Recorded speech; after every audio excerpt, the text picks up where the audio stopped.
Sir, जिस तरह से प्राथमिक शिक्षा को लेकर उसमें इंग्लिश का मान्यता नहीं दिया गया है, इस पे क्या कहिएगा? क्या इंग्लिश को मान्यता सरकार को देना चाहिए? नहीं नहीं, बिल्कुल देना चाहिए। देखिए, इंग्लिश जो है वो तो मतलब एक अंतर्राष्ट्रीय भाषा है और पूरी दुनिया में आप कह सकते हैं ज्ञान विज्ञान की कुंजी है।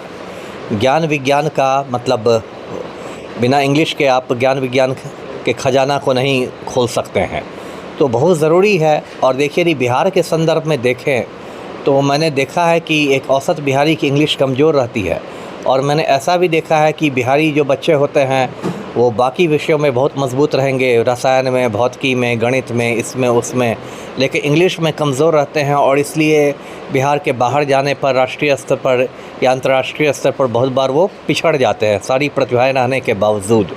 तो इसलिए इंग्लिश की तो पढ़ाई होनी चाहिए और यदि शुरुआती वर्षों में पढ़ाई नहीं होती है तो एक मतलब हवा बन जाता है, एक लगता है कि इंग्लिश कोई बहुत कठिन चीज़ है। देखिए, बच्चा को पढ़ाइएगा तो बच्चा बहुत खेल खेल में सीख जाता है ना। पहला दूसरा का बच्चा खेल खेल में सीख जाएगा, इंग्लिश बोलने भी लगेगा और बहुत तेज़ी से सीखेगा। लेकिन आप उसको इंग्लिश को कहिएगा कि हम एमए में जाके पढ़ाएंगे, तब उससे नहीं होगा। इसलिए मैं तो इस बात का समर्थन करता हूँ कि एकदम बचपन से ही इंग्लिश पढ़ाया जाए, इंग्लिश बोलने की प्रैक्टिस भी हो और इंग्लिश की जानकारी भी हो बच्चों को। सरकार को मान्यता देना चाहिए। मान्यता क्या है?